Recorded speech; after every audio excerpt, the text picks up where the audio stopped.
think Elon Musk is, it seems to me he's slipping away. He's devolving into madness. And I don't mean that in a clickbait kind of way. He does seem unwell.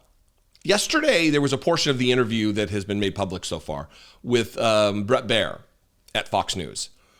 And Elon Musk made threats of using the weight and power and fierceness and enormity, immenseness of the United States government and the police power of our government to go after people who are protesting Tesla. And I don't mean just like the people who are burning Teslas or spray painting Tesla dealerships or setting charging stations on fire. All that's bad. Some of it more bad than other items of it, like spray painting. Yeah, it's irritating, but come on, it's not terrorism. None of it's terrorism. But he's talking about if you talk bad about Tesla, this is a guy who claims to be a free speech absolutist. This is a guy who bends the knee to despots across the globe, whether that be Modi in India or a host of other leaders across the planet, who restricts Twitter and tell them what to leave on the platform and what they have to delete. And oh yes, I'll do whatever you want, dictator type figure. But when the United States and our liberal democracy says something, he's just refusing. No, people have the right to say the N-word and be Nazis in public. You can have your opinion about what free speech means, and there is no absolute rights, none, as stated by Scalia relative to the Second Amendment, much to conservatives' chagrin. But Elon Musk went off on this. I mean, he's using finger guns to indicate the threatening nature that he's under, or that he's going to impose using the color of law, the weight of the government. It's just absolutely bizarre. And he's being backed up by the Attorney General of the United States under Donald Trump.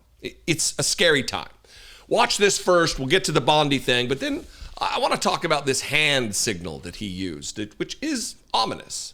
It's the people pushing the propaganda that caused that guy to do it.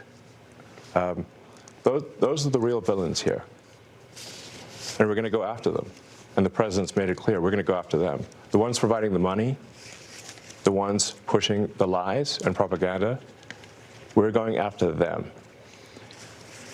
They're going to go after the people pushing the propaganda. This is asserting that there's going to be a punishment for speech. The strange thing and the unfortunate thing for Elon Musk, maybe he needs to brush up on civics, being that he's a former illegal immigrant and maybe isn't fully aware of what the strictures on such behavior would be according to the Constitution and the very first amendment to the document in our Bill of Rights.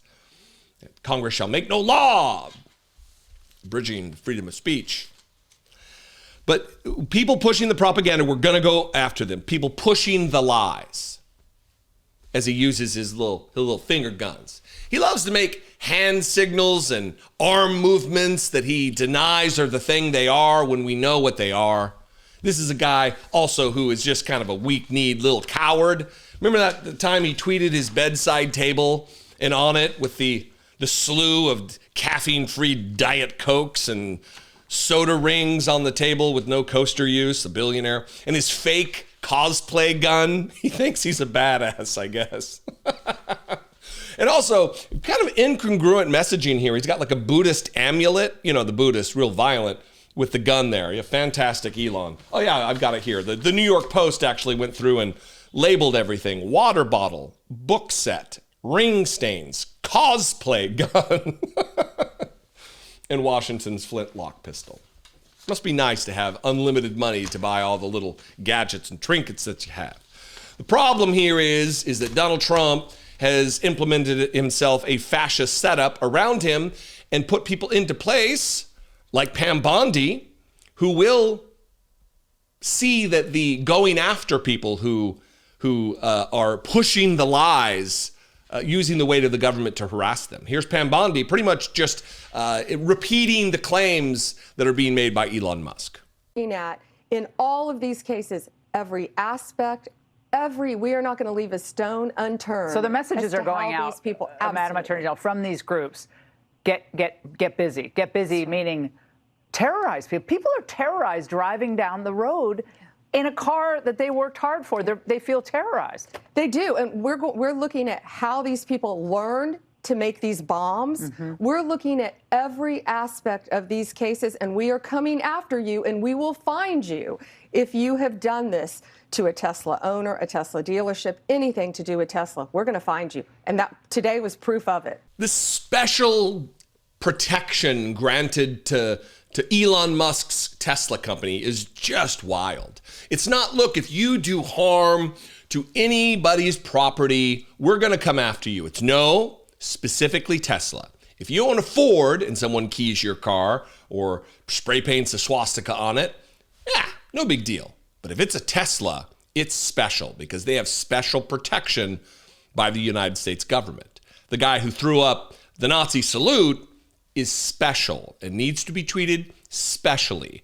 The Constitution and free speech, they apply is all on Twitter. You can say what you want. You can be as bigoted as you want. You won't be kicked off because free speech. But if you say shit about Tesla, we're coming after you. We're coming after you, says Elon Musk. Anyway, what do you think? We are in scary, scary times, and they're going to get worse before they get better. This is not ending anytime soon. You can comment below. You can also call the voicemail line. Use your freedom of speech in both of those ways, 714-576-4054. You can email me, as always, daily at dollemore.com. I would love to hear from you. Again, we need to keep up the pressure, keep our voices out there, because, you know, the First Amendment does matter. The Constitution does matter. It's still in force. It's still a document that is of note, I guess. Please consider supporting the work that I do here if it brings you value. If not, just make sure you're subscribed and watch the videos. Fantastic. But if I do something special for you that you appreciate, you can click the join button below, become a channel member for $2 a month, or you can go to my Patreon page, patreon.com/IDoubtItPodcast. You can also go to Dollemore.com. We're selling a children's book that my best friend wrote that we've published. It's called The Grateful Child. It is amazing. You can get that on Amazon or Barnes & Noble, Walmart, wherever you buy books online. It's fantastic. And it, in small part does absolutely help support the work we do here. And it's a great gift for a kid or your parents. It's a cool book. Anyway, I love and appreciate you very much. Follow me on social media if that's your thing. If you are fond of misery, follow me on social media. I'm at Dollemore. I'll see you next time. Be genuine. Take care of one another.